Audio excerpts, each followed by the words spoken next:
Après plus de 20 ans passés aux côtés du légendaire Charles Trenet, Christian Lebon vous a transporté hier à l'espace Provence, à Saint-Cyr-sur-Mer, dans une époque dorée de la chanson française, réinterprétant avec passion les chefs-d'œuvre intemporels de Trenet. Chaque note et chaque mot ont été une ode à ce grand artiste. On a rencontré Jean-Michel Valentin, conseiller municipal à la culture. Alors il était beaucoup dans la région, parce qu'il y a habité, et surtout, son surnom lui vient d'un gala qui a été fait à Marseille, au cabaret du Grand Hôtel Noailles sur la Canebière. Tout à fait. Et c'est là qu'on l'a surnommé le fou chantant.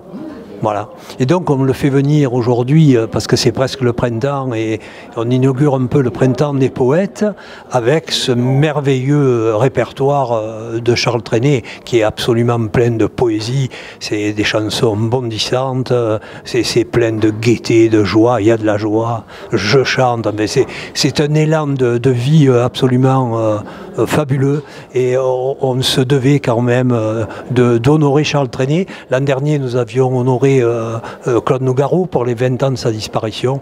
Et là, cette année, c'était Charles Trenet que nous voulions mettre en exergue.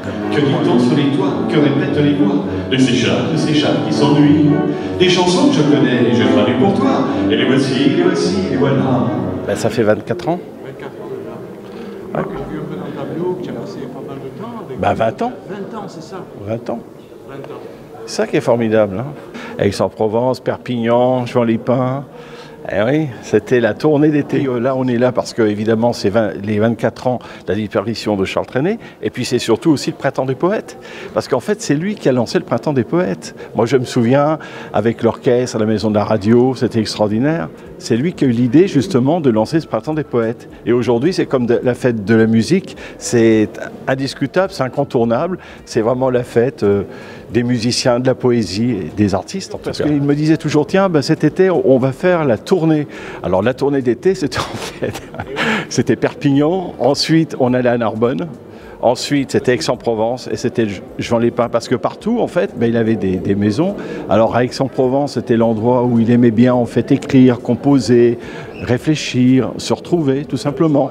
Et puis, alors, oui, un petit peu, mais les grandes soirées, c'était surtout à Juan-les-Pins. Là, c'était plutôt, voilà, c'était plutôt les festivals, les soirées entre amis, les restaurants, les sorties, c'était autre chose. Mais Aix-en-Provence, c'était plus pour écrire, plus pour méditer. Narbonne, c'était sa maison natale, donc il aimait toujours revenir à Narbonne pour, comme il le disait si bien, faire sa cure de vacarme, parce qu'en fait, c'était juste à côté de la voie ferrée, ça lui rappelait bien sûr les bruits qu'il avait connus durant son enfance. Et Perpignan, il avait une petite maison en plein centre de Perpignan, très agréable, avec une petite piscine, voilà, toute simple, mais il aimait aussi Perpignan. Il aimait...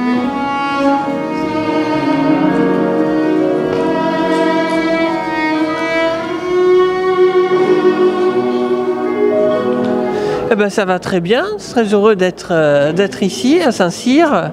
Voilà.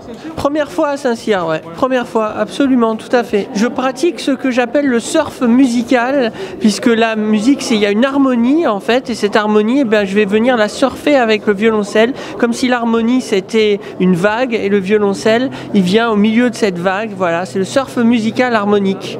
Je rajoute des petites couleurs, des petites choses nouvelles avec le violoncelle.